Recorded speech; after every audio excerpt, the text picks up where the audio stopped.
60 minutes, 2 teams, hundreds of millions of fans, and even more commercial breaks. This is the goddamn Super Bowl.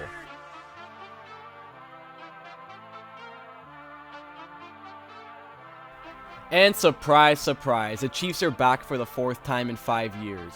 Casuals must think there's about 5 teams in this league the way the same teams keep showing up in the Super Bowl. Every year Chiefs, huh? Someone else from the AFC want to rise for once maybe? Bengals, Bills, somebody? And guess who they're playing? The Niners. Again.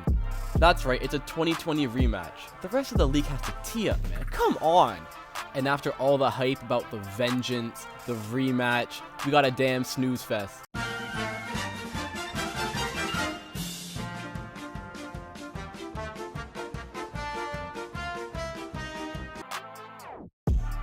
At least in the beginning it was, since it was still 0-0 after the first quarter.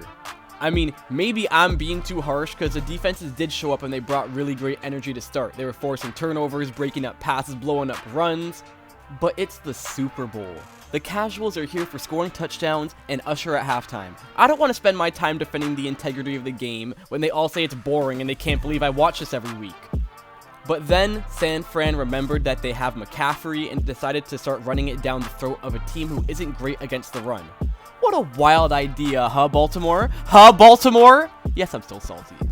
They started to outplay Kansas City and jumped out to a... oh god, hell nah. A 10-point lead? Ah, not again. Shanahan, code red, code red.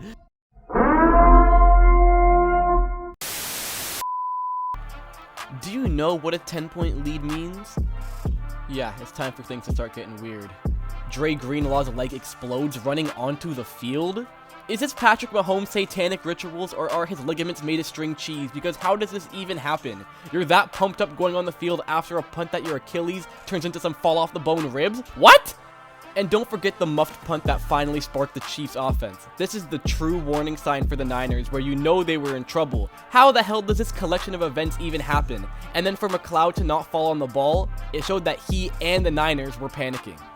And if it's one thing about Mahomes and the Chiefs, they do not panic. A man like Kelsey was a ghost in the first half, yelling at his coach and all that. Give me the damn ball! You ain't see my woman in the crowd? And yet he still ends up getting 90 plus yards in the second half and being a massive contributor to the win. See? No panic. The Chiefs almost settled this game in regulation too, as they had the game-clinching touchdown like 10 yards away. But they let the clock run too much. It was one of the only but biggest mistakes that Andy Reid made in that game. They got a first down at some point and there was like 35 seconds left and they just let the clock run for some reason. I don't get it, but I mean, it worked out in the end. But yeah, they let the clock run too much and it was not worth the risk of letting the clock run out to lose the Super Bowl. So instead they just got a game-tying kick and went to overtime.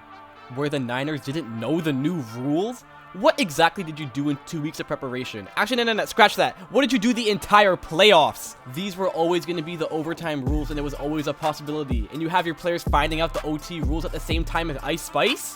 What happened to shame? Kyle Shanahan and his staff, this is a footballing felony of the highest order. You know, I wish they did score a touchdown in OT when they got the ball first. To see them all jump around thinking they won the Super Bowl. You know how dumb they would have looked? But instead, they settled for a field goal, which means Mahomes had the chance to drive for the game-winning touchdown. He knew what happened next, right? He is way too clutch to not score the touchdown here, and he masterfully drives down the field and gets that touchdown. Heartbreak for the Niners, heartbreak for Taylor Swift haters, but a win for the football world in my opinion. Because that was a great finish between two really great football teams. And it sucks San Francisco has to go out like that with another crushing loss like this. But yo, they're still good, and they're still pretty young, so they can always get back to this spot. Meanwhile, Mahomes and the Chiefs now have their 3rd ring in 5 years. That's dynasty territory, bruh. And all of them talking about, this is just the beginning. Will you let us rest? Maybe give someone else a chance? Damn! This is the greed they spoke about in the Bible. Like, come on, bro. In the end, the Niners may have lost, but at least you're not Swizz Beatz. I know he says he don't care, but Usher grabbing up on your woman like that on national television? Please, we gotta get one more. Let's go get some fresh air. Yeah, it'll be good for my vocals. Sorry, man. I'm ticklish. I'm gonna tickle you again. Wouldn't let that shit happen to me, though. But hey, it could have been worse. It could have been a Marion. Anyways, we'll be back here same time next year for the Chiefs to probably win again. This time against the Chicago Bears, am I right? The Bears, Super Bowl run 2025. We will be